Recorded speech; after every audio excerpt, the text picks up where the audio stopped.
नमस्कार दोस्तों। यह मेरी 8वीं कविता है। शीर्षक है फेसबुक। जब भी मैं फेसबुक खोलता हूँ तो लिखा आता है, what is on your mind. इसे पढ़कर मेरे मन में भी कौतूहल होता। मैं इसका क्या जवाब दूँ, यही मन में सोचने लगा। तभी ख्याल आया, इस दुनिया में अजीब सा तमाशा हो रहा। चाहे आर्थिक, सामाजिक, राजनीतिक मुद्दा हो, सब एक दूसरे पर आरोप लगाता रहा। अब चर्चा आर्थिक हालात को लेकर किया जाए। जब से मोबाइल पर ट्रांजैक्शन का लेन देन हुआ, एक तरफ तो लोगों को पेमेंट करने के लिए क्यूआर कोड से लेकर यूपीआई सिस्टम ने लोगों को सहूलियतें दी, दूसरी तरफ डिजिटल अरेस्ट स्कैम के बढ़ते मामले में लोगों को कमर तोड़ दी। जालसाज खुद को सीबीआई या ईडी अधिकारी बताकर लोगों को डराते और ठगते हैं, तो दूसरी तरफ फेसबुक पर फिल्मों में चांस अथवा इन्वेस्टमेंट प्लान का ऐड देकर अनजान व्यक्ति के बताए रास्ते पर चलकर अपना सर्वस्व लुटाते हैं। वे अपने माता पिता के बताए रास्ते या उनके कहने की अवहेलना जरूर करेंगे, पर सोशल मीडिया वालों की बातों, जो अनजान व्यक्ति है उनकी बातों को आज्ञा का पालन जरूर करेंगे। बस एक क्लिक पर ही सारा खेल पल में बदल जाएगा। जब चिड़िया चुग गई खेत, तो अब क्या होगा। यहाँ तो कदम कदम पर शिकारी शिकार करने के लिए जाल बिछाए बैठे हैं। जितना लूट खसोट कर हो सके अपनी जेब गर्म करने के लिए बैठे हैं। अब आते हैं सामाजिक मुद्दे पर। आजकल के लड़के लड़कियों को यूँ ना पूछो, कर लो अब सगाई। अच्छे की तलाश में सब अधेर हो रहे हैं, आलम तो यह हो रखी। किसी बंदे ने कहा, अब तो अच्छी लड़कियां ढूंढना भी बड़ा है मुश्किल।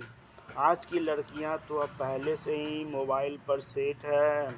अच्छा था पुराना ज़माना, जब माँ बाप ही अपने बेटे बेटी के विवाह के लिए करते थे अरेंजमेंट। पर अब तो उल्टा ज़माना है। नौकरी वाले लड़के को नौकरी वाले लड़की ही चाहिए। अब जब वो खुद कमाएगी तो पति देव के साथ सास ससुर को क्या इज्जत करेगी। खुद बताइए आप। मुझे तो समझ में नहीं आता। इससे पति पत्नियों के बीच तलख्खी दूर होगी, बल्कि गलतफहमी और भी बढ़ेगी। अब आते हैं राजनीतिक पटल पर। देखते ही देखते बंगाल में घास फूल गए मुरझा। दीदी ठीक तरह से हरा भरा भी रख ना पाई अपनी बगिया। हम्बा हम्बा डम्बा डम्बा के गीत से वे बंगाली बाबुओं को क्या सीख देना चाहती थी, मुझे तो कुछ समझ में नहीं आया। कौवे की तरह कोयल की बोली से यहाँ के निवासियों को क्या नसीहत देना चाहती थी, मेरे दिमाग में कुछ घुसा नहीं पाया। तरह तरह के घोटाले से भला कोई सरकार चौथी बार जीत पाता है। एक ही समुदाय के लोगों को खुश करने के चक्कर में अपना किला भी फतेह नहीं कर पाता है। बीच में शुभेंदु बाबू गोलकर बीजेपी को जीत दिला देता है। तमिलनाडु के जोसेफ विजय ने सत्ता संभालते ही उसके दोस्त उदयनिधि के बयान सनातन धर्म बीमारी है, ताली बजाकर समर्थन कर दिया। क्या उम्मीद करे इस नेता से जो अभिनेता था, भरी विधानसभा में हिंदू धर्म को गुनहगार मानकर उस पर मुहर लगा दिया। उनका वक्त अभी बलवान है, इसलिए यह गधा भी पहलवान है। बुरा वक्त आने पर इस पहलवान को भी फिर गधा बन जाना है। बस आज के लिए इतना ही। अगली कविता लेकर फिर हाजिर होंगे। साथ में मेरी पुस्तक एक और समझौता पढ़ना मत भूलिएगा। पुस्तक अमेजन और फ्लिपकार्ट पर उपलब्ध है।